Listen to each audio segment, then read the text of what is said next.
Hello मेरे प्यारे विद्यार्थियों, मैं सत्य प्रकाश गौर क्लास 12 एनसीईआरटी मैथमेटिक्स में आप सभी का स्वागत करता हूं। कैसे हैं आप सभी को मेरा प्यार भरा नमस्कार। जैसे कि आपके लिए सबसे पहले बहुत बहुत बधाइयाँ कि हमने 2 मंथ में पहली बुक बहुत अच्छी तरीके से डीपली कॉन्सेप्टों के साथ ख़त्म कर चुके हैं।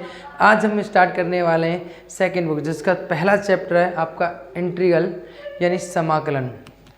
तो उस पर बात करने से पहले, जैसे कि आपको पता पहले 6 चैप्टर थे, बाकी सभी चैप्टर आपके सेकंड वॉल्यूम में दिए हुए हैं। जैसे ही हमारी सेकंड वॉल्यूम हो जाएगी तो हम पेपर के एडवांस में कि पेपर के लिए क्या क्या पढ़ना है वो भी हम रणनीति आपको सारी चीज़ें बताऊंगा। कोई टेंशन मत लेने की कोई बात नहीं है, आपको एक एक चीज़ बहुत बेहतरीन तरीके से बताऊंगा। और पेपर कभी बाहर जा ही नहीं सकता, मैं बता रहा हूँ। जो आपको एंड में बता दूँगा कि इतना पढ़ लो, उसी में से पेपर आएगा। अभी नॉलेज के लिए पढ़ो, बेहतरीन तरीके से पढ़ो, पेपर भी तभी हो पाएगा तब आप इन कॉन्सेप्टों को जान लोगे। तो शॉर्टकट किसी मेहनत का यानी सक्सेस का कोई शॉर्टकट नहीं होता। अगर हम चलते हैं समाकलन के ऊपर कि समाकलन क्या है, what is the definition of समाकलन। अगर मैं बात करूं किसकी बेटा, समाकलन है ना, समाकलन की बात करूं यानी समाकलन को इंग्लिश में बोलते हैं इंटीग्रल।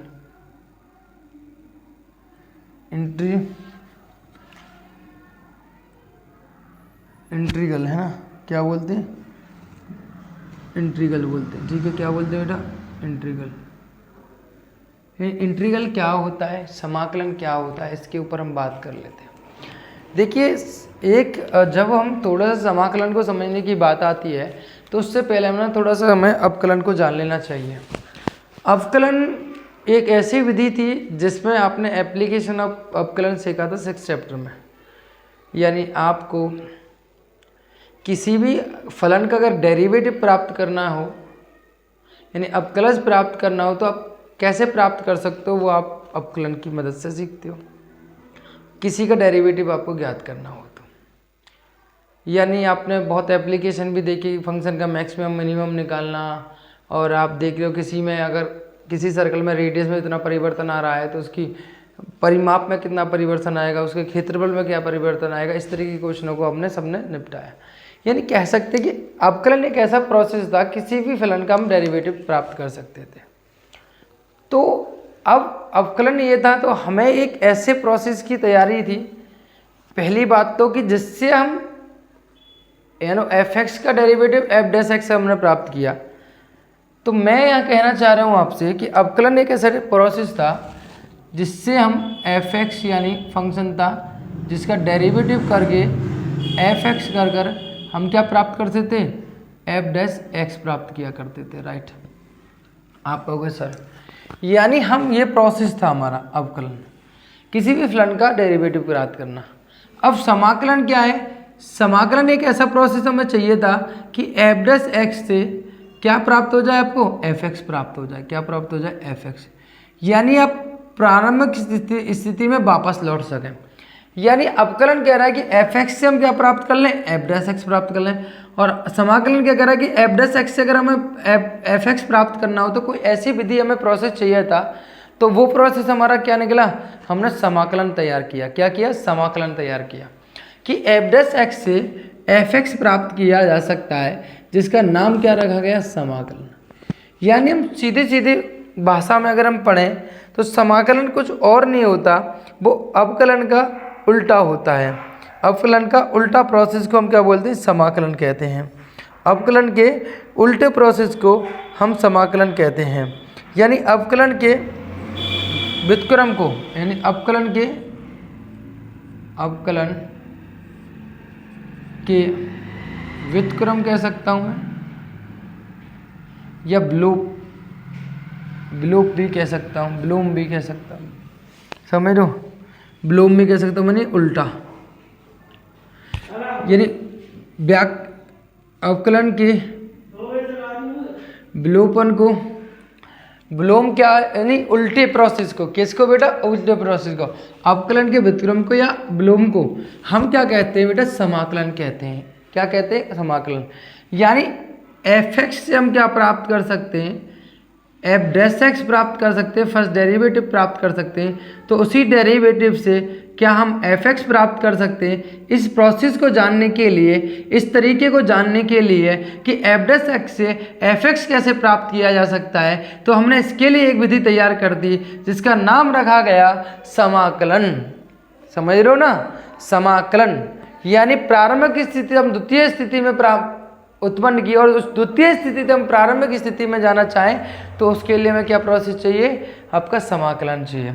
यानी मान लो फॉर एग्जांपल कि मान लो मैं यहाँ मान लो कि मैं मथुरा से दिल्ली जाता हूँ, फॉर एग्जांपल कि मथुरा से दिल्ली जाता हूँ, तो मथुरा से दिल्ली जाने के लिए मान लो मैंने बस का इस्तेमाल किया। क्या चलती है, बस चलती है। मथुरा से दिल्ली जाने के लिए आपके लिए बस जाती है, लेकिन मैं दिल्ली से मथुरा आना चाहता हूँ, दिल्ली से मैं मथुरा आना चाहता हूँ, तो कोई ना कोई मुझे वाहन चाहिए।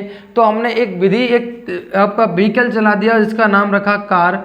जाते तो आप बसते हो, आते किससे हो आप, कार से। कहाँ, मथुरा। यानी आप जो बस है वो क्या है, आपका अवकलन था। क्या था, अवकलन था। और आप जब दिल्ली से मथुरा से दिल्ली जाने के लिए आपका अवकलन किया, आपने क्या किया, अवकलन। लेकिन दिल्ली से जब मथुरा प्राप्त करोगे तो क्या चाहिए आपको, कार का साधन पड़ेगा। यानी आप मथुरा से दिल्ली जाने के लिए अवकलन का प्रयोग किया, दिल्ली से मथुरा आने के लिए हमने समाकलन का प्रयोग किया। यानी उल्टा प्रोसेस होता है आपका। क्लियर है, इतनी सी बात आपको समझ में आई।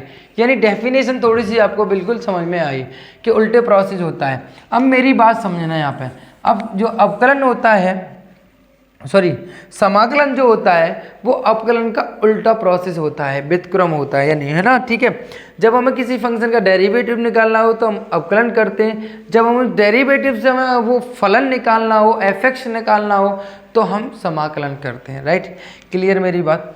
दूसरी विशेषता की बात करें तो यहाँ पे एक छोटी सी चीज़ पहले यहाँ समझते हैं कि आपका जो समाकलन था मेरे प्यारे बच्चों, वो 2 टाइप का होता है। कितने टाइप का होता है, 2 टाइप्स का होता है। कौन कौन से सर, मैंने कहा रुको बताते हैं। समाकलन जो होता है 2 टाइप्स का होता है। कितने टाइप्स का होता है, 2 टाइप्स का। कौन कौन सा, अनिश्चित समाकलन यानी इंडेफिनिट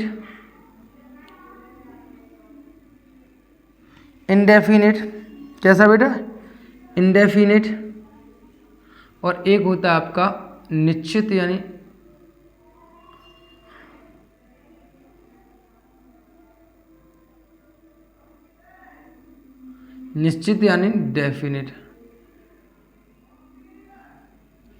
डेफिनेट इंटीग्रेशन। ठीक है, डेफिनिट।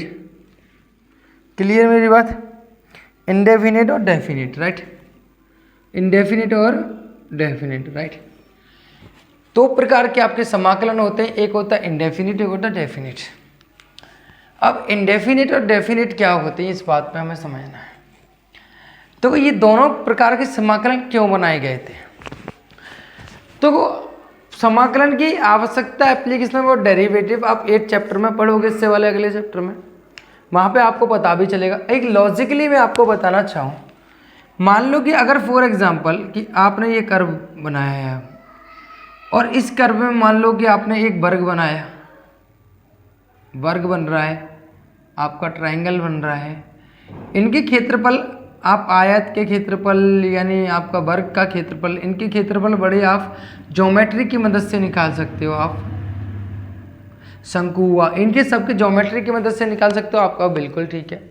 लेकिन अगर मानो फॉर एग्जांपल कि मैंने मान लो कि ऐसे कोई पैराबोला बनाया, आपको ये 11th क्लास में पढ़ा है ना।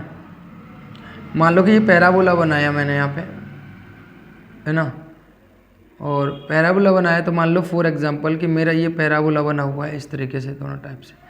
तो अब इन दोनों पैराबोलाओं से ये आपका बीच का क्षेत्रफल मुझे निकालना हो, तो इसके लिए तो कोई फॉर्मूला है नहीं है, इस वाले आकृति के लिए तो कोई फॉर्मूला है नहीं है। या मैंने मान लो फॉर एग्जांपल कि मैंने ऐसे करके, या मान लो ये वाली आकृति का मुझे क्षेत्रफल, इनका तो निकाल नहीं सकता मैं, समझ रहे हो ना, इनका मैं नहीं निकाल सकता। तो मान लो कि अगर आपका ये आ रहा है कि मान लो आपने ये दिया, ये रेखा जा रही है, तो यहाँ से यहाँ तक के बीच का क्षेत्रफल अगर आपको निकालना हो तो ये तो ज्योमेट्री तो लगेगा नहीं, इसमें ज्योमेट्री तो निकाल, यहाँ पर ज्योमेट्री फेल हो जाता है। तो इन सभी आकृतियों का आंसर देने के लिए, इन सभी क्वेश्चनों का आंसर देने के लिए कि इन सभी आकृतियों का क्षेत्रफल भी निकाला जा सकता है, अगर इनका आप निकाल सकते ज्योमेट्री की मदद से, तो इनके इन सभी प्रश्नों का आंसर देने के लिए हमें किसकी ज़रूरत पड़ी? एक समाकलन की हमें ज़रूरत पड़ी। किसकी ज़रूरत पड़ी? हमें समाकलन की ज़रूरत पड़ी। मेरी बात समझ में आ रही है आपको? आपका होगा सर बिल्कुल आ रही है। यानी सर इंडेफिनेट फिर क्या होता है, डेफिनेट क्या होता है? यानी सर इंडेफिनेट समाकलन जो होते हैं बेटा वो व्युत्क्रम होते हैं किसके बेटा? हमेशा अवकलन के। इंडेफिनेट समाकलन की सिर्फ जरूरत इतनी सी पड़ी थी कि हमें क्या एक उल्टा प्रोसेस ढूंढना था किसका? अवकलन का। यानी आपका इंडेफिनेट की अगर मैं परिभाषा दूं तो सिंपल सी बात है, ये तो केवल इसलिए प्रयोग किए गए थे, ये तो सिर्फ किसी लिए प्रयोग किए थे? इंडेफिनेट प्रयोग किए गए थे कि आपको एफ डैश एक्स से क्या प्राप्त करना हो? एफ एक्स प्राप्त करना हो। तो आप क्या करोगे? इंडेफिनेट समाकलन, अनिश्चित समाकलन का प्रयोग करके आप प्राप्त कर सकते हो। यानी क्या होता है? ये उल्टा प्रोसेस होता है, ठीक है, उल्टा। तो इंडेफिनेट की जरूरत क्या पड़ी? ये पड़ी कि हमें कैसे अवकलन है। यानी अब सर मैं एक एग्जांपल से आपको समझाना चाहता हूँ। मैंने कहा कि लेट मैंने लिया एफ एक्स बराबर कितना होता है? एफ एक्स बराबर होता है आपका एक्स स्क्वायर प्लस के 2x प्लस के 3, ये दिया हुआ है। क्या मैं इससे डेरिवेटिव अवकलन प्राप्त कर सकता हूँ? आप कहोगे सर मैं एक्स के सापेक्ष अवकलन कर रहा हूँ, तो डी एक्स बटे कितना हुआ? एफ एक्स, तो डी वाई बटे डी एक्स, और यहाँ कितना हो जाएगा? एक्स स्क्वायर प्लस के 2x प्लस के 3। मेरी बात समझना। तो यहाँ कितना हो जाएगा? एफ डैश एक्स, और यहाँ हो जाएगा 2x प्लस के, और यहाँ पर 2 का हो जाएगा 1 और 3 का हो जाएगा 0। यानी एफ डैश एक्स कितना हो जाएगा बेटा मेरे पास? 2x प्लस के 2 हो जाएगा। यानी मेरे पास एफ डैश एक्स कितना आ गया? 2 प्लस के 2x प्लस के 2 आ गया, राइट। अगर मुझे इससे क्या प्राप्त करना हो, एक बात याद रखना, अभी मैं बताऊंगा आपको। डी वाई बटे डी एक्स, एक्स की पावर एन का समाकलन कितना, अवकलन कितना होता है? एन एक्स की पावर एन माइनस के 1 होता है, राइट। लेकिन समाकलन क्या होता है हमेशा याद रखना? एक्स की पावर एन का डी एक्स होता है आपका एन एक्स की पावर एन माइनस के 1। समझ रहे हो? ये होता है। अब एक चीज़ यहाँ पे थोड़ा सा मैं ठहराव लेता हूँ और एक चीज़ आपको बताना चाहता हूँ कि बेटा साइन क्या होता है समाकलन का? अवकलन का डी वाई बटे डी एक्स होता है, लेकिन समाकलन का क्या होता है? ये वाला होता है। यानी आप कुछ ऐसा करो कि, समझ रहे हो, ये वाला जो एस होता है ना, एस को थोड़ा ऊपर से और नीचे से दोनों से पकड़ कर खींच लो तो आपको जो साइन मिलता है वो समाकलन का मिलता है। अगर मुझे एक्स के सापेक्ष करना तो क्या लिखता हूँ मैं? एफ डैश एक्स लिखता हूँ। क्या लिखता हूँ? ये, राइट। मेरी बात समझ में यहाँ तक?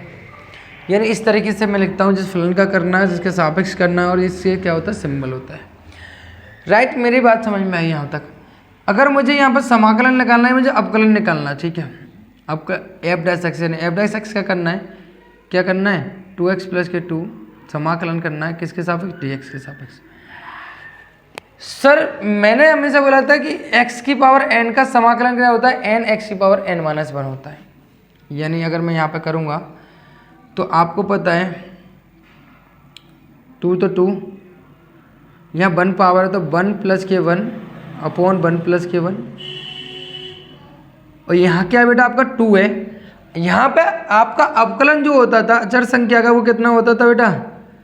अचर संख्या का 0 होता था। लेकिन यहाँ पर जो समाकलन होगा किसी भी अचर संख्या का, वो हमेशा कितना होगा बेटा? याद रखना कितना होगा? जिसके सापेक्ष कर रहे हो, एक्स के सापेक्ष तो एक्स हो जाएगा, वाई के सापेक्ष कर रहे हो तो वाई हो जाएगा। यानी 2 एक अचर संख्या है। 2 क्या है? अचर संख्या है। तो 2 का कितना हो जाएगा? 2x हो जाएगा, राइट। अब देखो यहाँ पे 1 और 1 2, तो ये तो दोनों कैंसिल हो गए। यहाँ होगा 1 और 1 2 प्लस के 2x। अब मेरी बात समझो, तुम कहोगे सर हमने अवकलन जो किया था वो कितना किया था? एक्स स्क्वायर प्लस के 2x प्लस के c, तो एक्स स्क्वायर प्लस के 2x प्लस के 3 इसका किया था। लेकिन मेरा सर मैंने जब समाकलन किया तो वो कितना आ रहा है? एक्स स्क्वायर प्लस के 2x आ रहा है। तो मैंने क्या किया कि इंडेफिनिट अनिश्चित समाकलन जो होता है वो उल्टा प्रोसेस होता है किसका? आपका अवकलन का। यानी अगर मैं एफ डैश दे क्या मैं एफ एक्स ला सकता हूँ? अब मैं कहूँगा बिल्कुल। तो बेटा मेरे एक बात समझो, यहाँ पे एक्स स्क्वायर प्लस के 2x तो मेरा मैच कर रहा है, एक्स स्क्वायर प्लस के 2x तो मेरा मैच कर रहा है, लेकिन यहाँ पे 3 है और यहाँ पे मुझे पता नहीं कुछ भी नहीं है। तो तब भी इन केसों में इंडेफिनेट में हम हमेशा क्या लगाते हैं? इंडेफिनेट समाकलन में सी लगाते हैं। सी क्यों लगाते हैं इंडेफिनेट में? अगर मैं इसकी चर्चा आपसे करूं कि सी क्यों लगाते हैं, क्योंकि यहाँ पे क्या नंबर जुड़ा हुआ, अचर संख्या जुड़ी हुई है, कोई भी 3 जुड़ी हुई है या कुछ भी। लेकिन मुझे कैसे पता? यहाँ तो मैं देख पा रहा हूँ 3 जुड़ी हुई है, लेकिन मुझे तो नहीं पता। इसका मतलब जब भी आप समाकलन करोगे, अनिश्चित समाकलन करोगे, तो आपके पास कोई ना कोई अचर संख्या जो उसमें जीरो हुई होगी, आपने अपकलन करने पर जीरो मिली होगी आपको, तो वो समाकलन करने पर कैसे प्राप्त हो सकती है ये तो मुझे नहीं पता। इसलिए मैं क्या लगा देता हूँ? प्लस सी लगा देता हूँ और कहता हूँ कि सी क्या है? सी कुछ और नहीं, एक वास्तविक संख्या है। क्या है? सी एक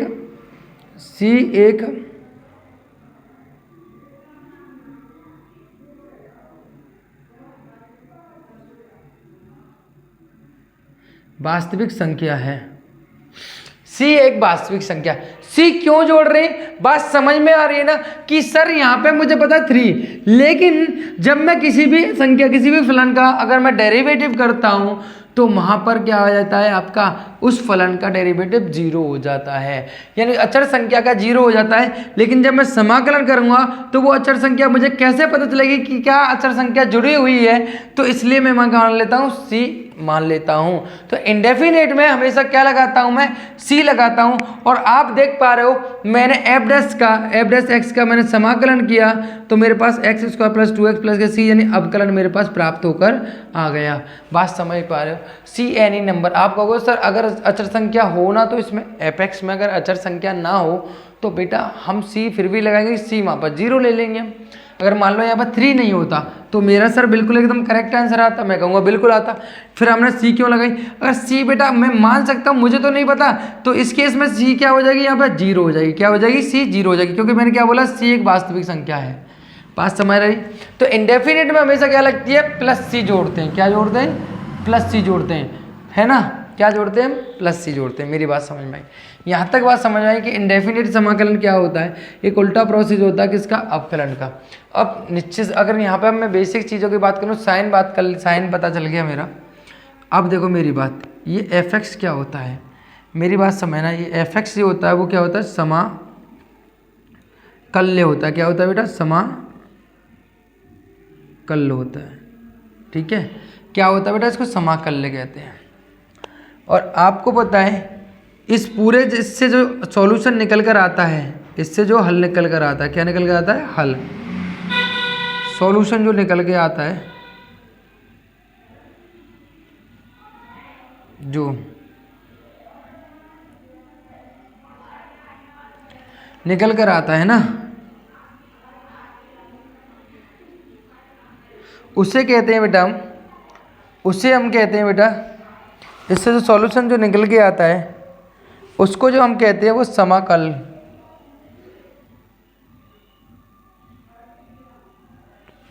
समाकल को बोलते हैं। ठीक है, बोलते हैं समाकल, यानी इंटीग्रल बोलते हैं।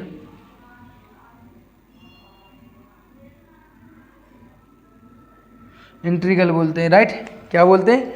इंटीग्रल बोलते हैं। और एफ एक्स जो फलन का कर रहे हो उसको बोलते हैं इंटीग्रांड बोलते हैं। और पूरे प्रोसेस जो विधि आपने यूज कर रहे हो, जो विधि का प्रयोग कर रहे हो उसको क्या बोलते हैं? इंटीग्रेशन बोलते हैं।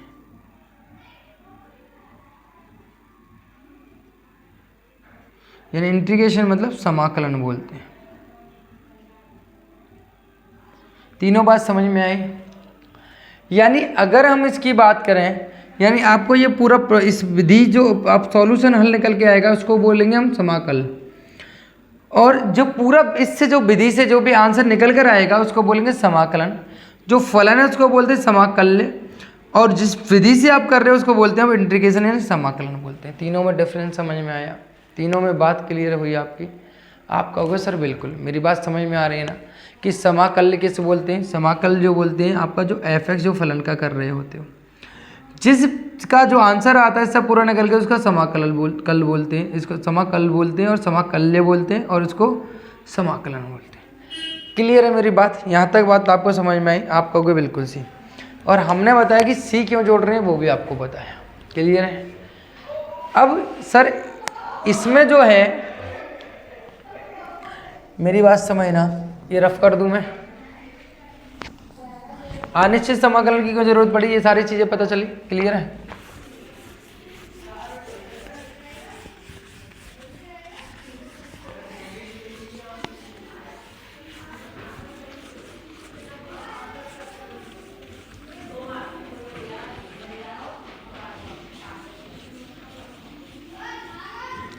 मेरी बात समझना यहाँ पे, मेरी बात एक क्लियर करना है यहाँ पे कि सर डेफिनेट इंडेफिनेट में क्या है और डेफिनेट में फ़र्क क्या है। डेफिनेट जो प्रयोग किए गए वो किसी का क्षेत्रफल फाइंड आउट करने के लिए किए गए। किसके लिए? क्षेत्रफल फाइंड आउट। यानी आपको किसी भी एरिया को फाइंड आउट करना हो, क्षेत्रफल ज्ञात करने के लिए आपको किसका प्रयोग किया गया? एरिया फाइंड आउट करने के लिए, एरिया फाइंड आउट करने के लिए प्रयोग किया गया। राइट? और ये क्या होता है? उल्टा प्रोसेस होता है। किसका उल्टा होता है? अवकलन का। राइट? दूसरा, इसमें प्लस सी आती है, इसमें प्लस सी नहीं आती है, सी नहीं लगाते हैं।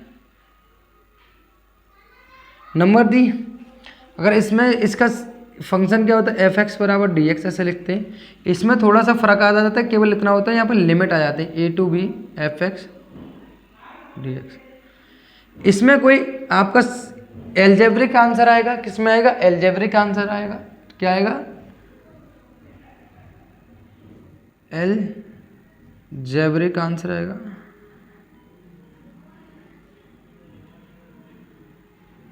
एल्जेब्रिक आएगा। इसमें कैसा आएगा? हमेशा कोई संख्या आएगी। क्या आएगी? कोई संख्या आएगी, जैसे 2, 4, 5, जैसे 48, 24, कुछ भी नंबर आ सकता है। समझ रहे हो? ये बेसिकली डिफरेंस है, ये बेसिकली डिफरेंस हुए। मेरी बात समझ में आई यहाँ तक?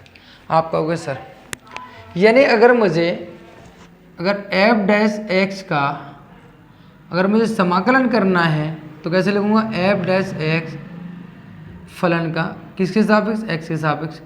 तो एफ डैश एक्स का हमेशा कितना होगा? एफ एक्स होता है। कितना होता है? एफ। राइट? क्लियर है? बात समझ में आ रही? तो ये बात आपको समझ में आनी चाहिए यहाँ तक। अब मैं थोड़ा सा बेसिकली और आगे बढ़ता हूँ, है ना, थोड़ा सा और बेसिकली मैं आगे बढ़ता हूँ। तो आगे बढ़ता हूँ मेरे प्यारे बच्चों, मेरे अच्छे बच्चों। अब मैं थोड़ा सा आगे बढ़ता हूँ। बात समझ में यहाँ तक आ रही है आपको यहाँ तक बात समझ में आ रही है? आप कहोगे सर बिल्कुल। अब मेरी बात समझना, अब मैं थोड़ा सा प्रोसेस के ऊपर थोड़ा सा ध्यान दे लेते हैं, चीज़ों के ऊपर ध्यान दे लेते थोड़ा सा।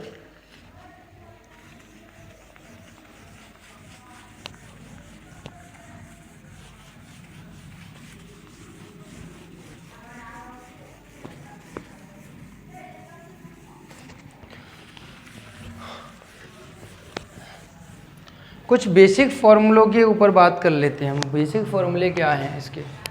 मेरी बात समझना, कुछ बेसिक फॉर्मूलों के लिए हम बात कर लेते हैं यहाँ पे।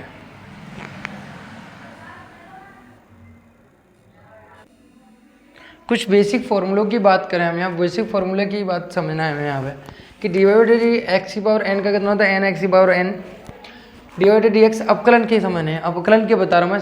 साइन एक्स का अवकलन कितना होता है? Cos x. कॉस एक्स का अवकलन कितना होता है? माइनस के साइन एक्स। टेन एक्स का कितना होता है? Sec square x. Cot x कितना होता है? माइनस के कोसेक स्क्वायर एक्स।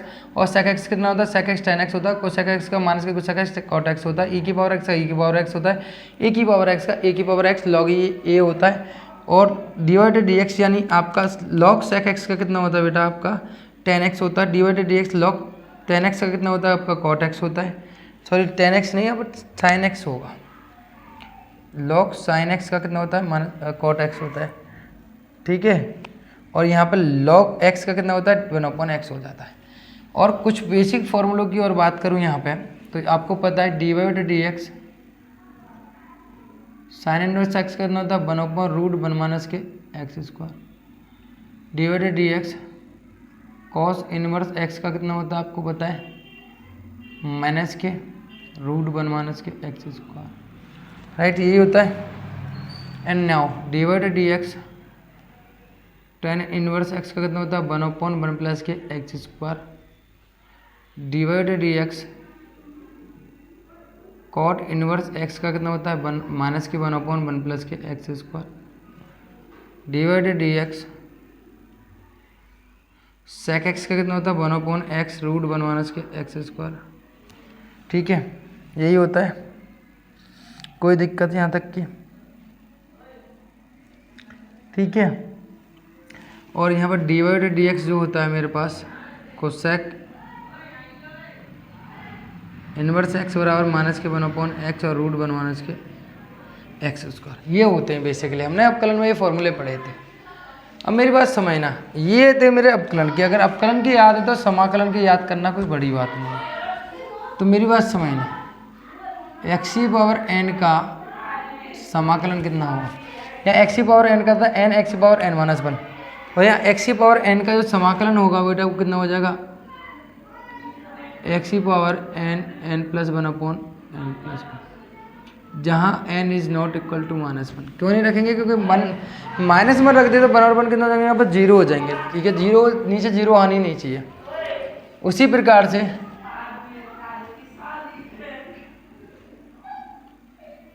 तो यहाँ हो जाएगा कितना साइन एक्स का कितना हो जाएगा यहाँ पे, सॉरी उल्टा है ना, यहाँ साइन एक्स का कोस है तो कोस एक्स का कितना होगा यहाँ पे, यहाँ देखो मेरी बात समझना, यहाँ cos x का कितना हो रहा है, यहाँ cos x का कितना हो रहा है माइनस साइन एक्स। ठीक है, यहाँ cos x का कितना हो जाएगा प्लस के साइन एक्स हो जाएगा राइट, लेकिन साइन एक्स का कितना हो जाएगा बेटा यहाँ पे माइनस के cos x हो जाएगा राइट, उल्टा है ना। यहाँ पे cos साइन नेगेटिव था, यहाँ पे cos नेगेटिव हो जाएगा राइट। उसी प्रकार से सेक स्क्वायर एक्स का कितना हो जाएगा यहाँ पे tan x। उसी प्रकार से tan का कितना सेक स्क्वायर का tan x हो जाएगा। उसी प्रकार को सेक स्क्वायर एक्स का कितना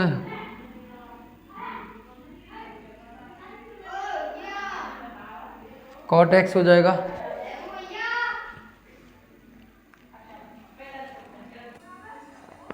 ठीक है, कोसेक स्क्वायर एक्स का कितना हो गया माइनस के cot x हो गया, उल्टा हो जाएगा ना, यहाँ cot x का माइनस कोसेक स्क्वायर रहता है, यहाँ कोसेक x का माइनस cot x हो गया। उसी प्रकार से यहाँ पे समाकलन जो है सेक एक्स tan x का कितना हो जाएगा, सेक एक्स tan x का कितना हो जाएगा सेक एक्स हो जाएगा। उसी प्रकार से कितना हो जाएगा यहाँ पे कोसेक एक्स cot x का कितना हो जाएगा यहाँ पे माइनस के कोसेक एक्स हो जाएगा। बात ध्यान रखना, सेक एक्स tan x का सेक एक्स होता है, कोसेक एक्स का उल्टा हो जाएंगे यहाँ पे। e⁴x का तो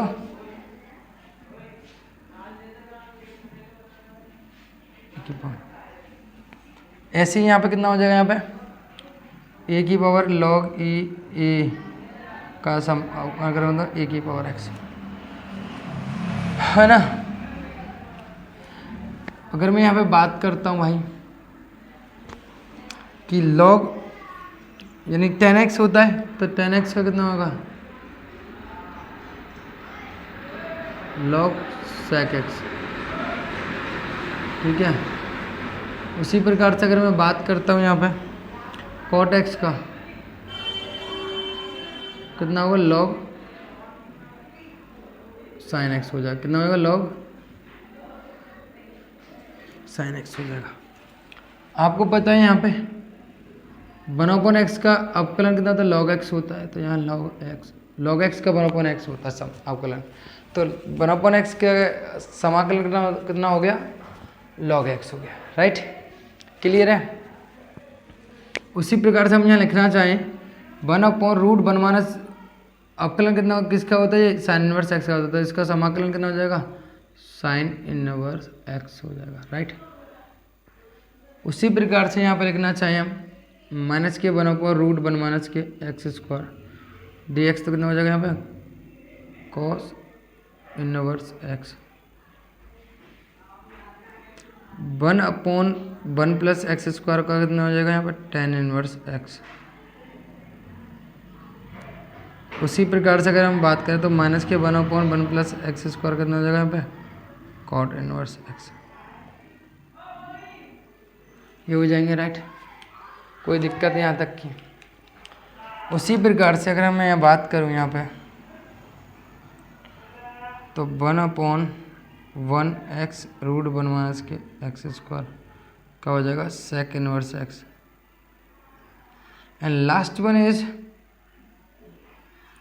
वन अपॉन माइनस के एक्स रूट वन माइनस के एक्स स्क्वायर डी एक्स का कितना हो जाएगा हमें कोसेक इनवर्स एक्स राइट, कोई दिक्कत cosec inverse x right.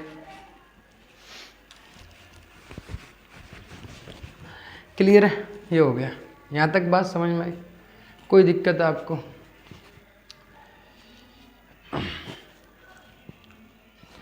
Clear है,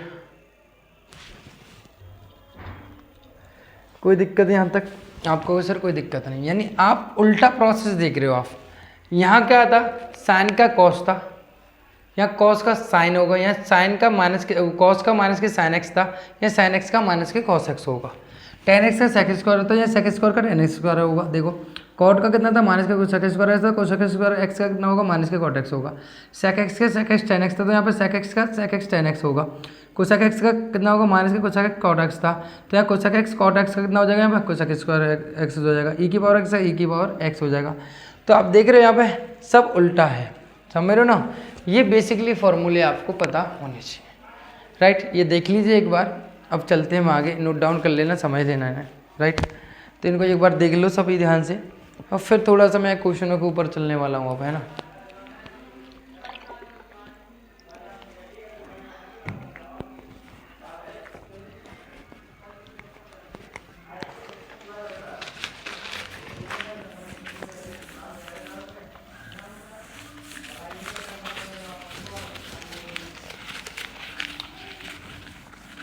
अब मेरी बात समझना यहाँ पे, अब मैं क्वेश्चन बेसिकली चल रही है, अब मैं क्वेश्चन हमसे पूछे कैसे जाएंगे और हमें क्वेश्चन करने कैसे हैं, मेरी बात समझना यहाँ पे, ठीक है।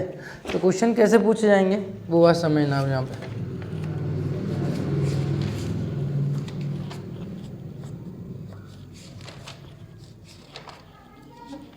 एक्सरसाइज 7.1 खोलो और 7.1 को हम देखते हैं क्या करना है। तो क्वेश्चन नंबर फर्स्ट है हमारा, हमेशा एक चीज़ याद रखना, क्वेश्चन नंबर फर्स्ट है, कह रहा है कि आपको साइन 2x का क्या करना है, समाकलन करना है। तो साइन 2x का समाकलन करना है, तो याद रखना साइन 2x का मुझे क्या करना है, समाकलन करना है।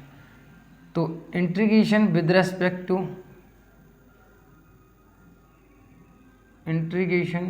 with respect to x, integration करना है विद रेस्पेक्ट टू x। तो यहाँ पे x के सापेक्ष समाकलन करूँगा, तो मेरे प्यारे बच्चों साइन x का मैंने अभी बताया था, साइन x का कितना होता है माइनस के कॉस x होता है। आप कहोगे सर बिल्कुल, तो साइन x का कितना हो गया बेटा माइनस के कॉस 2x का 2x हो गया। क्या ये सही है? एक इंडेफिनिट इंटीग्रेशन है तो क्या करना पड़ेगा मुझे, प्लस सी लगाना पड़ेगा, ठीक है। तो क्या ये सही है? नहीं मेरे प्यारे बच्चों, एक चीज़ बताओ, अगर मैं डी वाई बटे डी एक्स अगर यहाँ पर साइन 2x का करता तो कितना होता? आप कहोगे सर ये होना चाहिए था आपके हमारे हिसाब से। सर अगर मैं मान लो कि मैं यहाँ पर ये करता, ये किसका रहा होगा, मैं ये करता कि cos 2x है, तो cos 2x का कितना होता है, या मैं sin 2x का ही कर लो, ये है cos 2x का करना है, माइनस के cos 2x का करना है, तो कितना होगा या भाई माइनस तो आगे रहा, अवकलन करूँगा तो cos 2x का कितना होगा sin 2x हो गया राइट। और 2x का मुझे अलग से करना पड़ता तो कितना हो जाता है, 2 हो जाता। तो यहाँ कितना हो जाएगा माइनस के 2 sin 2x होता इसका अवकलन। तो सॉरी हाँ, इतना इसका अवकलन ये होता, यानी मैंने अब इसका अवकलन किया तो यहाँ पे पहली बात तो ये माइनस होता, तो साइन में माइनस होता तो माइनस 1 से हो जाता है प्लस। तो यहाँ पर 2 आना चाहिए था, यहाँ 2 आ रहा है, लेकिन 2 हमारा गायब है। इसका मतलब क्या है कि कुछ प्रोसेस तो रहा होगा। ये 2 कहाँ गायब हुआ, क्योंकि गायब इसलिए हुआ, और यहाँ पे कितना आ रहा है मेरा cos 2x का आ रहा है, जबकि हमने अवकलन माइनस का किया था। बात तो ठीक है, लेकिन यहाँ पे क्या होना चाहिए मेरा भाई, सीधी सी बात है, यहाँ पे माइनस ये 2 जो गया, ये 2 जो आ रहा है, मैं सॉरी, हाँ, तो यहाँ पर ये 2 आना चाहिए था, वो 2 तो है ही नहीं भाई, यहाँ पर तो 2 है ही नहीं है, और यहाँ पर 2 आना चाहिए था, तो 2 तो यहाँ पे है ही नहीं। 2 क्यों नहीं है, इस बात को ज़रा समझोगे तुम, क्योंकि कहीं ना कहीं इस अवकलन का मतलब होगा 1/2 रहा होगा। 1/2 आप अवकलन करके तो 1/2 होगा, 2 से 2 कैंसिल हो गया, इसलिए क्या बचा यहाँ पर sin 2x बचा। कितना बचा यहाँ पर sin 2x बता। तो इस हिसाब से तो हमारा क्वेश्चन आंसर गलत है। एक्चुअली में sin 2x अवकलन कितने का है, -1/2 cos 2x का है। किसका है अवकलन, -1/2 sin 2x का है, लेकिन यहाँ पर कितना आंसर आ रहा है, केवल माइनस के cos 2x आ रहा है, यानी 1/2 तो मिसिंग है। तो हमेशा याद रखना, इस हिसाब से एक लॉजिक समझ में आता है कि dy/dx अगर आप किसी फंक्शन ax के साथ करोगे तो इसका जब भी समाकलन करोगे बेटा मेरे प्यारे बच्चों, जब भी समाकलन करोगे तो cos x का कितना होता है बेटा, sin ax होता है। लेकिन x के साथ में जो भी होगा उसका क्या करना पड़ेगा, आपको डिवाइड करना पड़ेगा। ध्यान रखना, मैं आपको बहुत बेसिक चीज बता रहा हूँ कि x के साथ में जो भी होगा उसका क्या करना पड़ेगा, डिवाइड करना पड़ेगा। तो x के साथ क्या 2 है, तो 2 का यहाँ करना पड़ेगा, डिवाइड करना पड़ेगा। अब आपका आंसर एकदम करेक्ट है कि माइनस के cos 2x/2 प्लस के c आपका आंसर हो गया। क्लियर है। साइन का हुआ जितना, हमने मोरल ऑफ द स्टोरी किया, यानी x के साथ में जो भी अंक आपका कभी भी नंबर आएगा उस नंबर का डिवाइड भी होता है। क्यों होता है वो मैंने आपको लॉजिक भी बता दिया। इसी के साथ में क्वेश्चन नंबर अगले की बात करता हूँ। क्वेश्चन नंबर आपका cos 3 है। तो cos 3 की बात करता हूँ यहाँ पर 2 की, दूसरा जो है क्वेश्चन नंबर 2 है। तो cos 3 का करना है 3x का dx करना है, तो मैं कर दूंगा इंटीग्रेशन x के सापेक्ष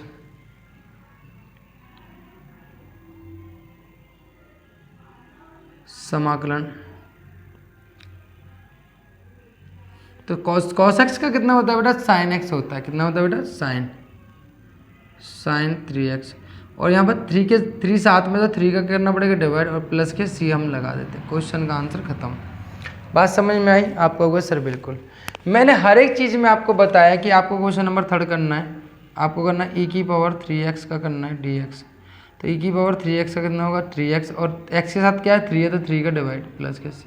e⁻x का समाकलन कितना होता है, e⁻x का e⁻x होता है, e⁻x का e⁻3x है, तो यहाँ पर हो जाएगा 3 का डिवाइड हो जाएगा। क्लियर है, कोई दिक्कत किसी प्रकार की कोई नहीं। या 2 है तो 2 हो जाएगा, कोई दिक्कत नहीं, उसमें तो कोई दिक्कत है नहीं। राइट, क्लियर है यहाँ पे, आपने कहा बिल्कुल। अब मेरी बात समझना यहाँ पे,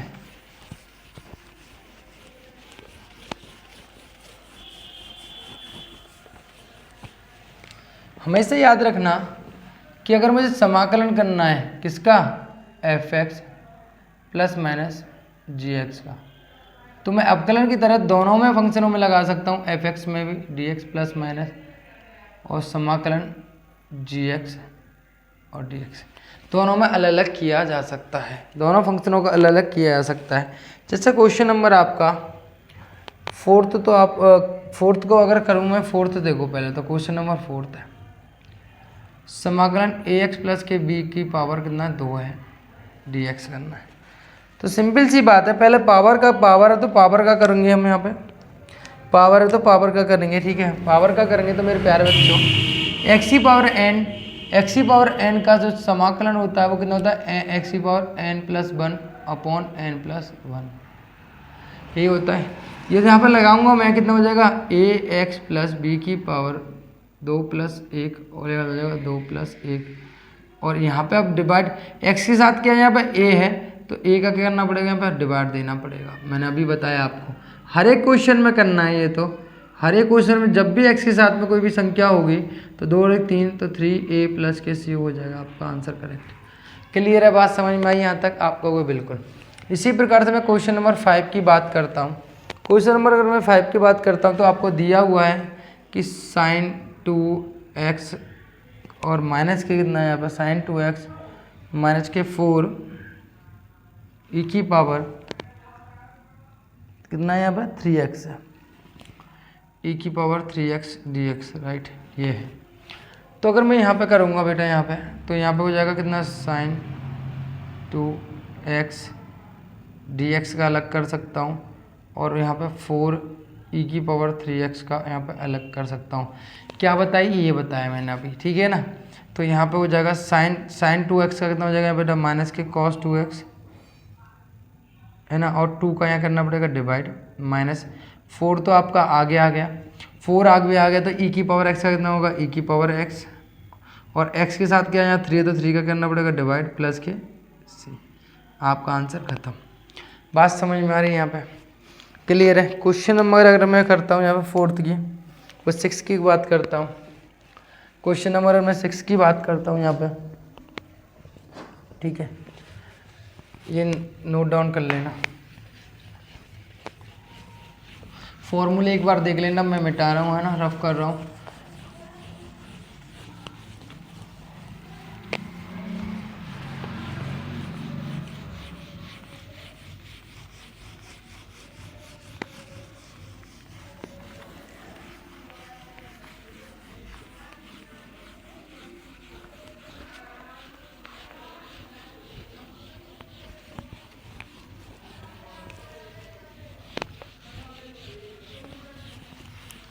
ठीक है, अगर मैं क्वेश्चन नंबर की बात करता हूँ यहाँ पे, कौन सा है बेटा आपका 6 क्वेश्चन की बात करनी है हमें। कितना है यहाँ पे 4 ई की पावर कितना है यहाँ पे 3x प्लस के 1 dx है यहाँ पे। ये कितना है 3x प्लस के 1 dx है। तो इसका करेंगे तो यहाँ पे कितना होगा, यहाँ पे 4 तो आगे आ गया, तो e की पावर 3x का करेंगे अचर संख्या, और यहाँ 1 का करना पड़ेगा।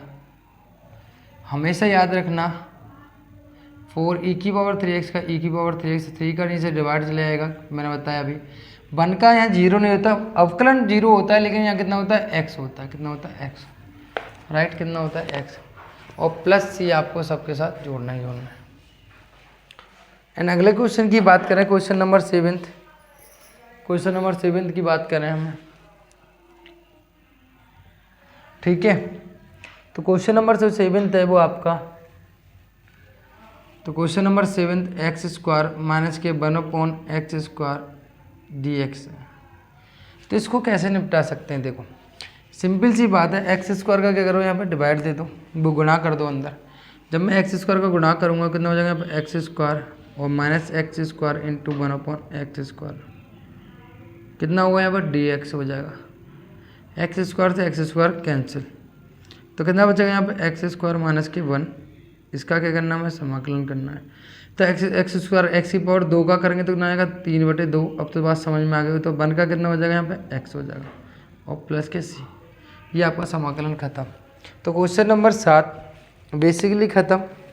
क्वेश्चन नंबर 8 की बात करते हैं। चलो क्वेश्चन नंबर 8 की बात करूँ आपसे, तो क्या कह रहा है वो, ax स्क्वायर bx प्लस के c का हमें क्या करना है समाकलन करना है।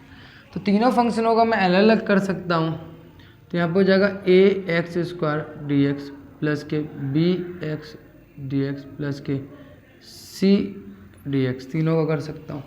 तो अचर संख्या हमेशा आगे आ जाती है, x की पावर n वाला फॉर्मूला का, तो 2 + के 1/2 + के 1 प्लस b तो आगे आ गया, इसकी पावर 1 मान लूँगा तो x की पावर 1 + के 1/1 + के 1 और प्लस के c मेरा आगे आ गया। तो अचर संख्या का हमेशा कांस्टेंट संख्या कितना होता है x होता है। हमेशा याद रखना c का समाकलन कितना होता है आपका cx होता है, राइट। इन अचर संख्या 2 है 4 है 5 है, सबका कितना हो जाएगा इतना ही होगा, ठीक है। तो यहाँ कितना हो जाएगा a x की पावर 3/3 प्लस के b x की पावर 2/2 और प्लस के c x, ये मेरा आंसर हो गया। क्लियर है। इसके बाद अगर मैं बात करता हूँ, क्वेश्चन नंबर है आपका, अगर मैं भाई c है तो मैंने अचर संख्या कांस्टेंट जोड़ सकते हैं हम, यहाँ c तो पहले से है तो k मान लो, कोई भी अचर संख्या मान सकते हो। एंड क्वेश्चन नंबर अगला है मेरा 9 की बात करूँ तो बहुत सिंपल क्वेश्चन है ये। 2x² प्लस के e की पावर x का करना है मुझे। तो दोनों करूँगा तो 2 तो यहाँ है ही है, x की पावर 2 की पावर 3/3 हो जाएगा, और प्लस के कितना होगा e की पावर x का कितना होगा e की पावर x। ये तो ऐसे ही रहेगा, यानी इस फंक्शन का कितना होगा 3/3 हो गया, 2 + 1/2 + 1, तो 2/3 और e की पावर x का e की पावर x। तो क्वेश्चन नंबर 9 बहुत सिंपल सा था। एंड क्वेश्चन नंबर 10 की बात करूँ, इस क्वेश्चन को हमें करना है कि क्वेश्चन नंबर 10 को कैसे कर सकते हैं यहाँ पे। तो कितना दे रहेगा √x माइनस के 1/√x का होल स्क्वायर का हमें करना है। √x बटे माइनस के इतना dx का करना है यहाँ पे। तो यहाँ a + a - g का होल स्क्वायर मुझे दिखाई दे रहा है, तो √x का स्क्वायर माइनस के 1/√x का स्क्वायर 2 × √x × 1/√x। ठीक है, तो √x से √x कैंसिल हो गया, यहाँ करूँगा तो कितना हो जाएगा, यहाँ पे x हो जाएगा, और यहाँ करूँगा तो आएगा 1/x, 1 का 1 √x का स्क्वायर हट जाता है, आपको पता है। ठीक है, तो यहाँ बचेगा कितना -2 2x। तो यहाँ पे अगर मैं करूँगा तो आपको पता है x का करूँगा dx माइनस के 1/x का करूँगा dx, और माइनस के 2 का करूँगा कितना होगा dx। तीनों का अलग अलग कर दूंगा, तो x का कितना होगा बेटा x²/2, एक घात है तो 1 2 x की पावर n + 1/n होता है, और 1/x का कितना होता है बेटा log x होता है, तो log x, और 2 का कितना हो जाएगा बेटा 2x हो जाएगा, कितना हो जाएगा 2x, और सब के साथ में +c, अगर मेरे से रह जाए तो लगानी सब में है। बात समझ रही। क्वेश्चन नंबर 10 भी आपने बड़े प्यार से यहाँ पे कर लिया। एंड क्वेश्चन नंबर अगर मैं 11 की बात करता हूँ, क्वेश्चन नंबर अगर मैं 11 की बात करता हूँ, तो क्वेश्चन नंबर 11 क्या कह रहा है, देखिए x की पावर 3 + के 5x² माइनस के 4 बटे कितना है बेटा आपका x²। सर इसको कैसे करेंगे, थोड़ा बताओ, दिमाग लगाए थे, इसको कैसे करेंगे। देखो सीधी बात है, आप जानते हो कि a + के b + के c है मेरे प्यारे विद्यार्थियों, और मुझे d का डिवाइड देना, तो a/d लिख सकता हूँ, b/d लिख सकता हूँ, और c/d लिखा जा सकता है। आपको सर बिल्कुल, तो वही वाला प्रोसेस मुझे अपनाना है। तो यहाँ पर देखो x की पावर 3/x², 5x² बटे कितना हो जाएगा यहाँ पे x², और माइनस की कितना हो जाएगा यहाँ पे माइनस के 4/x²। राइट, आपको पता है यहाँ पे 3 घात है और यहाँ 2 घात है, तो x की पावर 3 को मैं लिख सकता हूँ x² × x और बटे x²। तो x² से x² कट जाएगा, तो कितना बचेगा यहाँ पे x बचेगा, कितना बचेगा यहाँ पे x बचेगा, कितना बचेगा यहाँ पे x बचेगा, प्लस x² से x² यहाँ से 2 पावर कट गई, यहाँ बचेगा 5 बचेगा, और यहाँ कितना बचेगा 4/x²। राइट, ये बचा।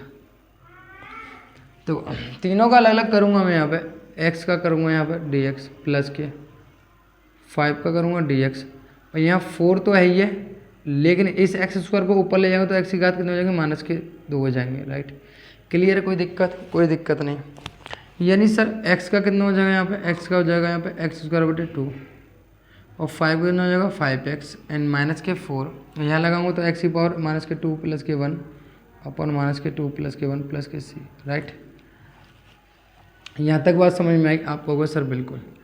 तो x²/2, और यहाँ हो जाएंगे कितने 5x, और यहाँ हो जाएगा कितना 4x की पावर -1/- के 1 + के c।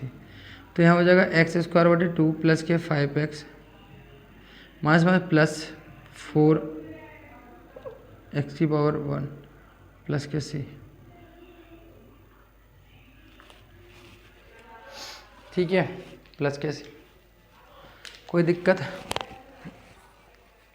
कोई दिक्कत किसी प्रकार की कोई दिक्कत नहीं। तो अगला क्वेश्चन जो है हमारा, तो 12वां क्वेश्चन जो है हमारा, 12वें क्वेश्चन की अगर हम बात करें तो मेरे प्यारे विद्यार्थियों बात समझना, यहाँ पे मैं रफ कर रहा हूँ ये।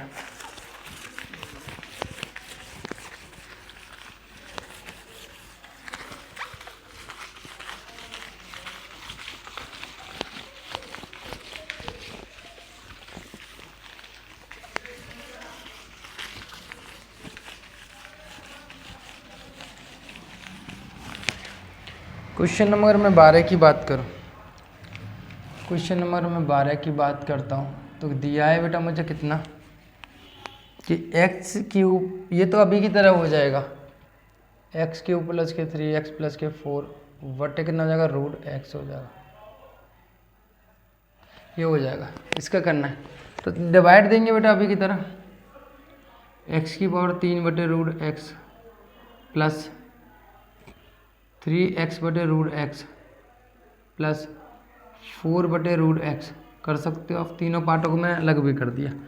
अब यहाँ पर आपको पता है कि रूट एक्स को लिखा जा सकता है यहाँ पे एक्स की पावर 3 और यहाँ हो जाएगा एक्स की पावर, रूट एक्स को 1/2 लिखा जा सकता है, ऊपर जाएगी तो आपको पता है 1/a होगा तो ऊपर जाके माइनस के 1/a हो जाता है। यानी आपने छोटी क्लास में पढ़ा होगा ए को जब मैं ऊपर ले जाता हूँ तो घात के चिन्ह में परिवर्तन में आपको अंतर आ जाता है, माइनस तो प्लस, प्लस से तो माइनस हो जाएगा dx प्लस यहाँ पे भी करूँगा 3x और यहाँ करूँगा तो x की पावर माइनस के 1/2 प्लस 4 और x की पावर माइनस के 1/2 ऊपर जाकर हो गया। रूट को आपको 1/2 लिख सकते हो, आपको पता है, यानी रूट को आप इसको क्या लिख सकते हो 1/2 लिख सकते हो, राइट। आपने पढ़ा है ये वाली बात तो, यानी आधार समान होने पर घाते जुड़ जाते, 3 में कितने जुड़ जाएंगे 1/2 जुड़ जाएंगे। आधार समान होने पर एक ही घात m और एक ही घात n है तो कितना हो जाएगा एक ही घात m प्लस के n हो जाएगा। कोई दिक्कत है यहाँ पे? आप कहोगे सर नहीं है, बड़ी प्यार से मैं बात समझ में आ रही है, मैंने चलो ठीक है। ये 3 आगे आया, यहाँ पर एक घात तो किसको जोड़ेंगे, एक के साथ माइनस के 1/2 जोड़ा dx प्लस 4 मैंने आगे ले लिया तो x की पावर माइनस के 1/2 आपका चले रहा है। तो अब देखो यहाँ पे कितना बचेगा बेटा, यहाँ पे x की घात कितना हो जाएगा 3 दूनी 6, 6 में से करते तो 5/2 dx 3 लिया और यहाँ पे 1/2 गया तो 1 में से 1/2 गया तो कितना बचेंगे प्लस के 1/2 बचेगा। 4 आगे ले लिया तो x की पावर n माइनस के 1/2 dx, तो यहाँ कितना हो जाएगा बेटा x की पावर 5 प्लस के 2 प्लस के 1 अपॉन 5 प्लस के 2 प्लस 1, 3 लिया तो x की power 1/2 plus 1 upon 1/2 plus 1 plus x की पावर माइनस के 1/2 प्लस 1 अपॉन माइनस के 1/2 प्लस 1 प्लस के c। तो यहाँ हो जाएगा बेटा x की पावर कितना हो जाएगा 7/2 और यहाँ हो जाएगा 7/2, यहाँ हो जाएगा 3 और x की पावर हो जाएगा यहाँ पे 3/2, 3/2 यहाँ हो जाएगा 4 x की पावर 1/2, 3 से 3 कैंसिल हो गया, 2 जाएगा ऊपर तो 2/7/2, यानी ये कहाँ जाएगा 2 जाएगा ऊपर तो x की पावर 2 और यहाँ जाएगा 4 दूनी 8 और x की पावर 1/2 प्लस के c। ये आपका आंसर हो गया। 1/2 को रूट भी लिखा जा सकता है, 1/2 को रूट भी लिखा जा सकता है, ये बात यहाँ पे समझ लेना, ठीक है। 1/2 को रूट भी लिखा जा सकता है, क्लियर है। इतनी बात आपको अगर समझ में आ गई तो ठीक है। अगला जो क्वेश्चन आपका 13वां क्वेश्चन कैसे करेंगे, देखो आप थोड़ा 13वां क्वेश्चन को थोड़ा समझ के चलना है, ये बात समझ में आई। सिंपल सा क्वेश्चन है कि आपने नीचे डिवाइड दे ऊपर लेकर और फिर सिंपल अपने समाकलन करने। क्वेश्चन नंबर 13 की अगर मैं बात करूं बेटा, x³ माइनस के x स्क्वायर प्लस के x माइनस के 1 अपॉन कितना दे रहेगा बेटा आपको x माइनस के 1 दिया हुआ है और dx दिया हुआ है।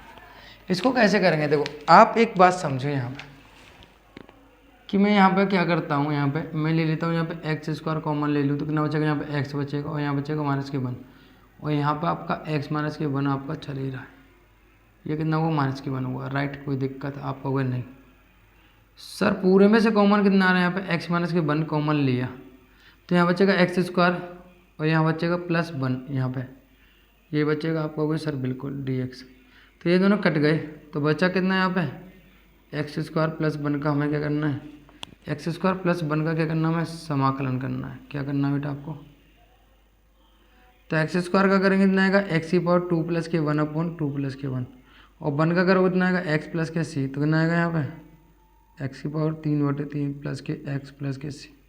ये आपका आंसर हो गया, राइट, कोई दिक्कत?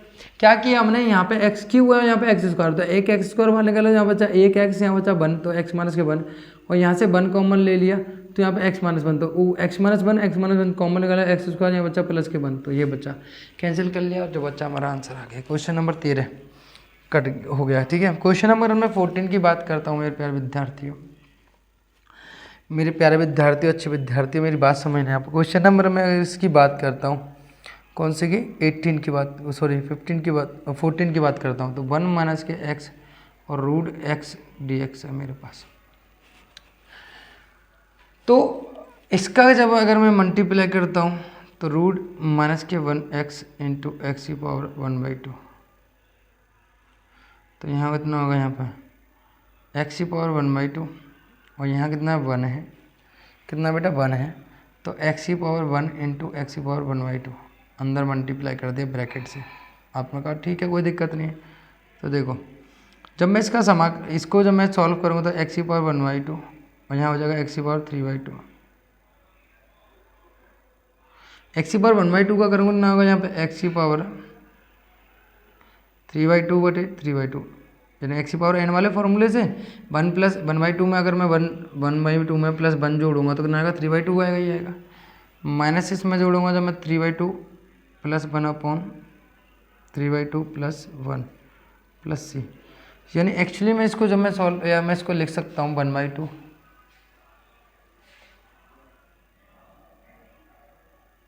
ठीक है। जब मैं इसको सॉल्व करूँगा तो कितना आएगा यहाँ पे, मेरी बात समझना है, यहाँ हो जाएगा एक्स की पावर 3/2 प्लस वो माइनस, तो यहाँ हो जाएगा कितना, एक्स की पावर कितना हो जाएगा यहाँ पे 5/2, कितना होगा 5/2 प्लस सी, तो 2 ऊपर गया तो 2/3, एक्स की पावर 3/2 और माइनस कितना हो जाएगा, ये 2 भी ऊपर गया तो 2/5, 5/2 प्लस की सी, ये आपका आंसर हो।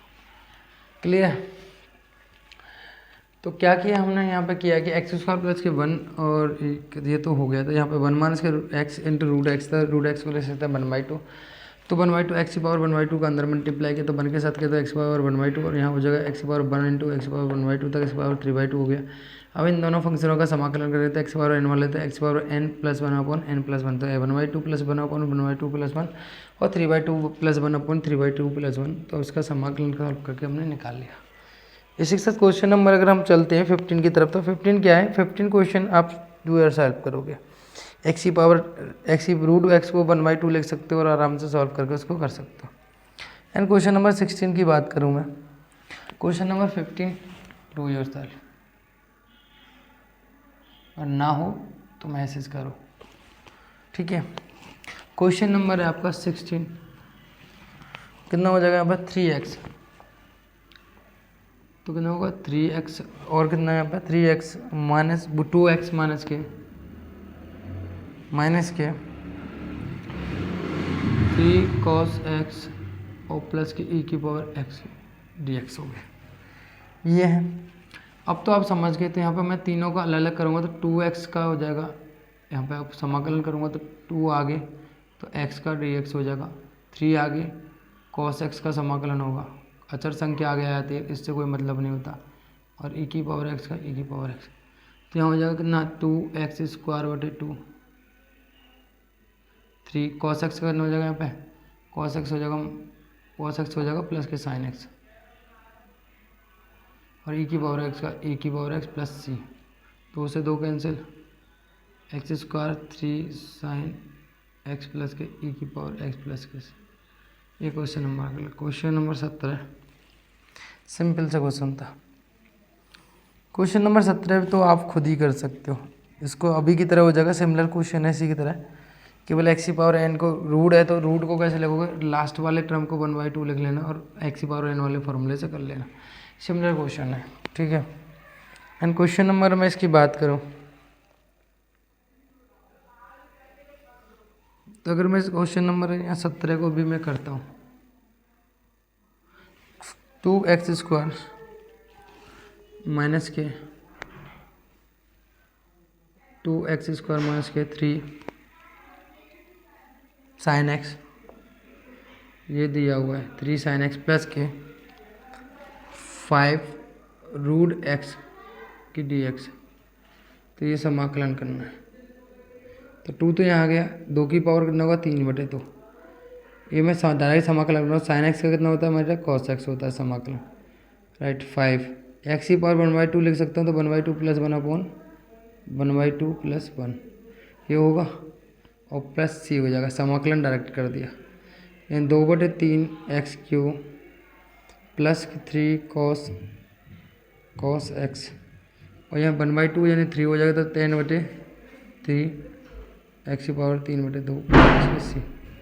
सिंपल है, सीधा सा क्वेश्चन है, बस सिमिलर था, मैंने आपको फिर भी करके दिखा दिया। कोई ज़्यादा तगड़ा क्वेश्चन है, बेसिक कैलकुलेशन। या 3 2 1 3 हुआ, 3 तो नीचे रह जाएगा, 2 का जाएगा ऊपर जाएगा, तो 5 नहीं 10 हो जाएगा। बाकी सब सिमिलर है, राइट। इसी तरह क्वेश्चन नंबर मैं बात करता हूँ 18 की। क्वेश्चन नंबर में 18 की बात करता हूँ।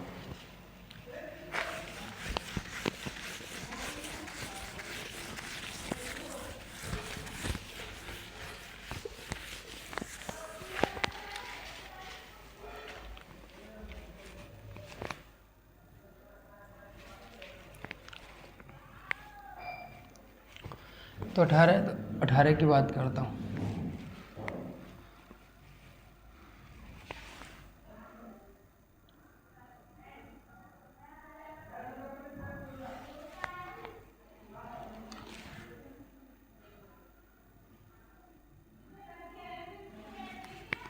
dx होता है।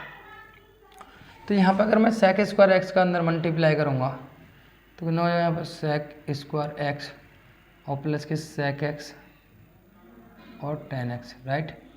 ये हो जाएगा। तो यहाँ हो जाएगा, समाकलन करूँगा मैं इन दोनों का, dx प्लस के tan x, ठीक है। ये हो गया। तो sec x स्क्वायर x का समाकलन कितना होता है, tan x का। किसका होता है, tan x का। tan x का अपलन कितना होता है, sec स्क्वायर का समाकलन कितना होगा, tan x। sec x tan x किसका होता है, sec x का। किसका होता है, sec x प्लस के c। कहानी खत्म। तो मेरे अंदर मल्टीप्लाई कर, दोनों को अलग अलग कर लेंगे। 19 क्वेश्चन नंबर 19 की बात करो तो sec square x upon cosec square x है। sec square x upon cosec square x है। तो यहाँ पर दे रखा है कि sec स्क्वायर x अपॉन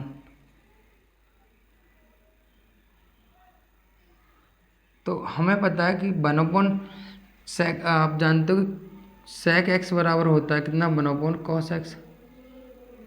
ये ट्रिग्नोमेट्री में जानते हो, sin x cosec x आपको पता है, आपका उल्टा होता है किसका, sin x है, तो 1/sin x। तो sec x लिख सकते हैं बेटा हम कितना, 1/cos स्क्वायर x, और इसलिए लिख देते हैं 1/, चौथा जाएगा पहले के साथ मल्टीप्लाई होता है, यहीं साइन स्क्वायर इसके साथ, तो कितना हो जाएगा यहाँ पर साइन स्क्वायर x बटे, और इसका होगा cos square x। Sine upon cos कितना होता है, टेन स्क्वायर x। क्या टेन स्क्वायर का समाकलन होता है, नहीं। लेकिन एक रिलेशन जानते हैं हम कि सेक स्क्वायर x माइनस के टेन स्क्वायर x, जो 10th में पढ़ा था बराबर 1 होता है, और 11th में भी पढ़ा था, आपने पढ़ा होगा। तो यहाँ टेन स्क्वायर x की वैल्यू निकालोगे तो टेन स्क्वायर x की वैल्यू कितनी आएगी बेटा मेरे पास, सेक स्क्वायर x माइनस के 1 ये आती है। क्योंकि आप टेन स्क्वायर को ले तो 1 को इधर से ले आओ, तो सेक स्क्वायर माइनस, तो इसकी जगह वैल्यू रख सकता हूँ मैं कितना, इसकी जगह लिख सकता हूँ बेटा sec square x minus 1 dx। तो सेक स्क्वायर x को कर सकता हूँ मैं सेक स्क्वायर x का कितना होता है बेटा, टेन x और x प्लस 1 प्लस c। ये मेरा आंसर हो गया, राइट। कोई दिक्कत, सिंपल सा। क्या किया हमने, सेक को ले सकता हूँ 1/cos स्क्वायर, और सेक को ले सकता हूँ 1/sin स्क्वायर। तो साइन गया ऊपर, कॉस इसके नीचे, साइन अपन कॉस कितना हो गया, टेन स्क्वायर x, और टेन स्क्वायर x का वैल्यू तो हम समाकलन तो जानते नहीं, तो क्या करना पड़ेगा, sec square minus tan square और 1, तो टेन स्क्वायर बराबर कितना हो गया, सेक स्क्वायर माइनस के 1, तो यहाँ रख दिया। सेक स्क्वायर x का कितना होता है, टेन x, और x का कितना होगा 1 का कितना होगा, x प्लस के c। आपका आंसर हो गया। एंड क्वेश्चन नंबर मैं बात करता हूँ किसकी, 20 की। अगर हम 20 को कैसे करेंगे, देखिए 20 को हम कैसे करेंगे,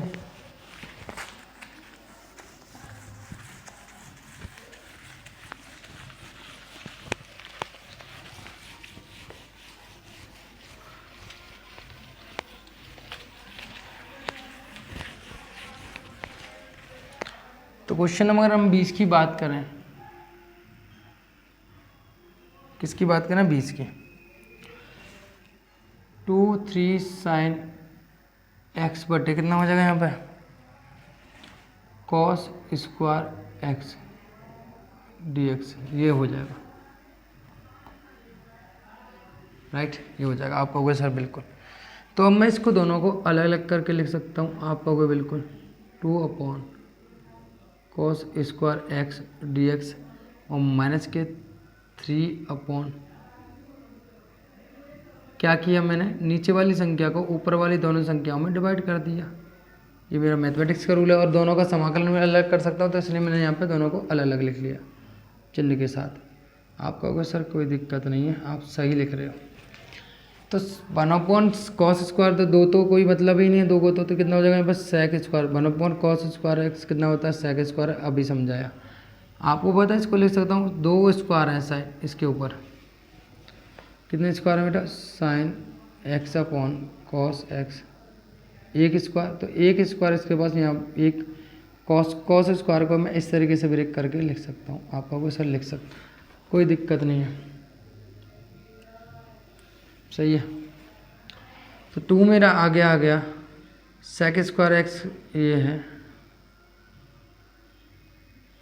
3 आगे हो गया, तो कितना होगा, साइन अपॉन कॉस कितना हो गया यहाँ पर, टेन एक्स, 1 अपॉन कॉस कितना हो गया, सेक एक्स।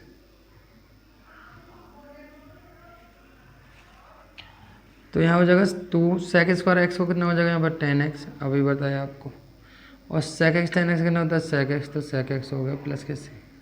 बड़े प्यार से हमने आंसर दे दिया, समझ में आया। Question number 20। अब क्वेश्चन नंबर आपका ये है 21वां, बहुविकल्पी क्वेश्चन है 21 और 22, दोनों को समझो यहाँ पे। क्वेश्चन नंबर 21 क्या है, तो क्वेश्चन नंबर 21 की अगर मैं बात करूँ, रूट एक्स की प्लस की 1 अपॉन रूट एक्स, ये है सिंपल है वैसे तो।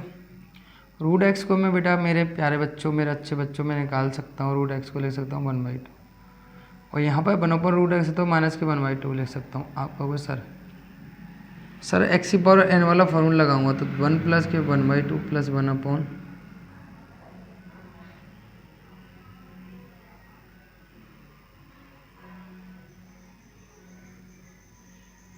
तो ये कितना हो जाएगा बेटा यहाँ पर 2 और 1 3, तो 2/3, और ये हो जाएगा 3/2, 2/3 तो 2 ऊपर जाएगा, 3 नीचे आ जाएगा।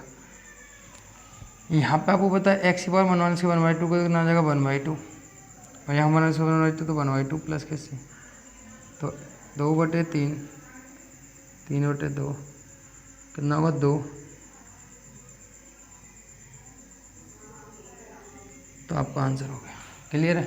तो ऑप्शन नंबर इसमें से कौन मिल रहा है, ऑप्शन नंबर आपका 2/3, एक्स की पावर 3/2, ठीक है,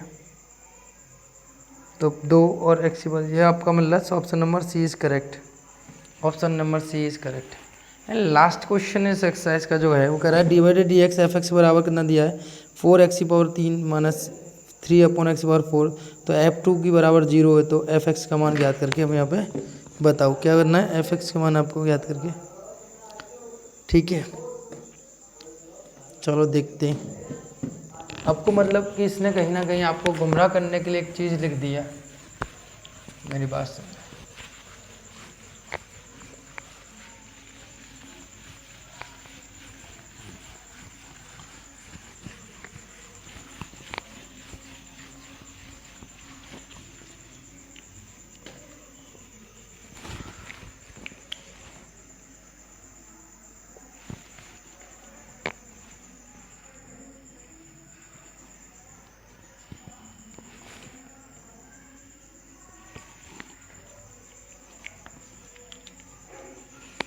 यानी आपको दिया हुआ divided d x f x बराबर दिया है, इसको क्या लिख सकता हूँ, एक्स को एफ डैश एक्स को लिख सकता हूँ मैं एफ डैश एक्स।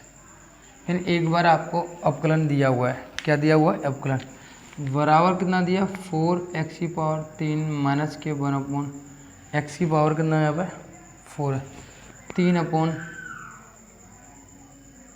ये है, राइट।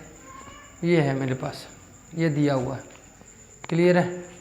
तो ये दिया हुआ है, तो एक्चुअली मैं इसका मैं क्या करूँगा, समाकलन करना है एफ डैश एक्स का। तो समाकलन करना है, तो इसकी जगह कितना है बेटा, 4x³ माइनस के 3 अपॉन एक्स की पावर 4 dx है, राइट। ये है, आपको क्या सर, बिल्कुल है। मेरी बात समझना, दोनों को मैं अलग अलग करूँगा यहाँ पे कि 4x³ dx माइनस के 3 अपॉन एक्स की पावर 4 dx।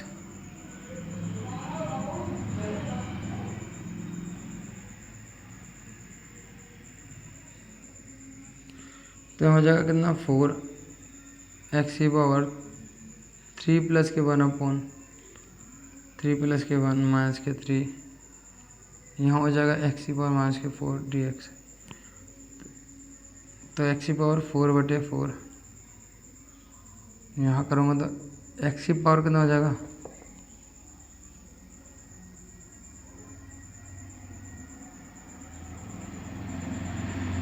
तो हो जाएगा 4 से 4 कैंसिल हो गया, तो कितना आएगा x⁴।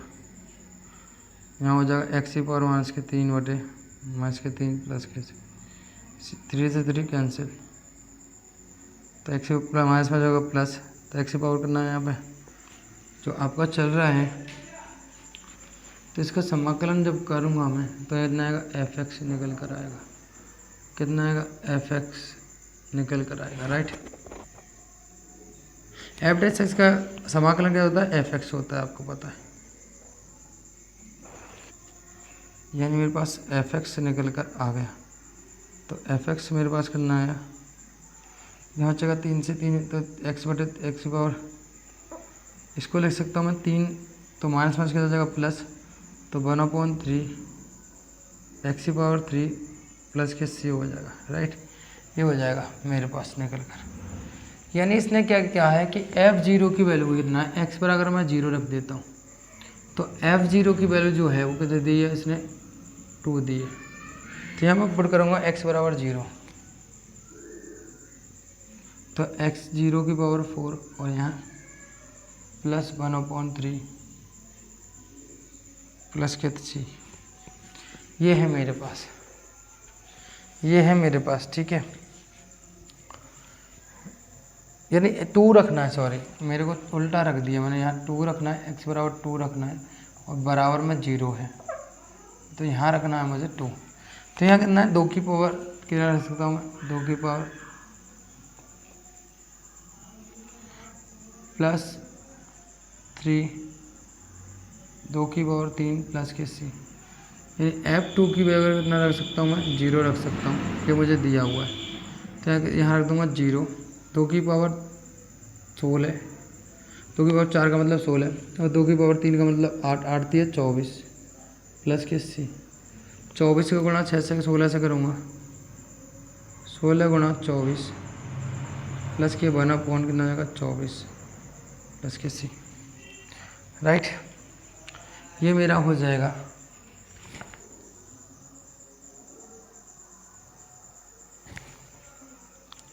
अच्छा, एक गलती हमने यहाँ पर की है, यहाँ पर ये की है कि यहाँ पर 3 चला, 3 से कैंसिल होगा, तो यहाँ पर 3 नहीं आएगा, ये केवल x की पावर 3 है, तो 3 नहीं आएगा यहाँ पर बेटा। तो कितना हो जाएगा, यहाँ पर 8 हो जाएगा, कितना हो जाएगा 8। तो यहाँ एलसीएम लूँगा, 1 और 8 का कितना आएगा 8, 1 का 8 वर्ग तो 8, 16 अट्टे और प्लस 1 c, 16 अट्टे 128, तो कितना हो जाएगा यहाँ पर 128 प्लस के 1/, कितना हो जाएगा 8 प्लस के c, तो कितना होगा 0 बराबर 129/8, तो c बराबर कितना आ गया, माइनस के 129/8 आ गया। c का मान उठाकर मैं यहाँ रख दूंगा, तो कितना होगा यहाँ पे f2 बराबर x की पावर 4, यानी fx बराबर x की पावर कितना है यहाँ पे 4 प्लस, और इसकी वैल्यू रख दूंगा मैं कितना, माइनस के 129 बटे कितना हो जाएगा यहाँ पर 129/8 हो जाएगा। ये मेरे पास आंसर हो गया, x पावर 4, यानी ऑप्शन नंबर के तो कौन सा ठीक है हमारा, option number is D is the correct answer. Sorry D नहीं है हमारा होगा यहाँ पे पहली बात तो option number A he correct होगा। क्लियर है, ऑप्शन नंबर ए। क्या किया, ये एफ डैश एक्स दिया था, समाकलन किया, दोनों को अलग अलग ले जाकर 4 आगे ले लिया था। एक्स पावर 3 का कितना हुआ, एक्स पावर 4/4, 4 से 4 कट गया तो एक्स पावर इसका होगा माइनस के 3, तो 3 से 3 कैंसिल हो गया, तो एक्स पावर 4 प्लस का 1/, एक्स पावर 3 प्लस के सी आया। अब यहाँ पर क्या आ जाए, F2 की 0 यानी एक्स के बराबर कितना पुट कर दूँ 2, तो एक्स बराबर 2 पुट कर दिया और बराबर 0 रख दिया, तो यहाँ पर सी की वैल्यू निकाले, सी की वैल्यू निकाल कर यहाँ पर रख दिया, तो हमारा आंसर आ गया। ये बेसिकली यहाँ पर हमारी ये एक्सरसाइज भी इसके बाद समाप्त हो जाती है। ये हमारे क्वेश्चन थे, इसमें 22 क्वेश्चन थे, तो 22 क्वेश्चन हमने बहुत अच्छे तरीके से समझे। आशा करता हूँ आपको समझ में आई होगी। और आज के लिए इतना ही, फिर मिलते हैं कि नेक्स्ट लेक्चर में एक अच्छी एनर्जी के साथ। बहुत बढ़िया चैप्टर है, मज़ेदार चैप्टर है। एंड नाउ आप सभी को प्यार भरा नमस्कार and thank you so much.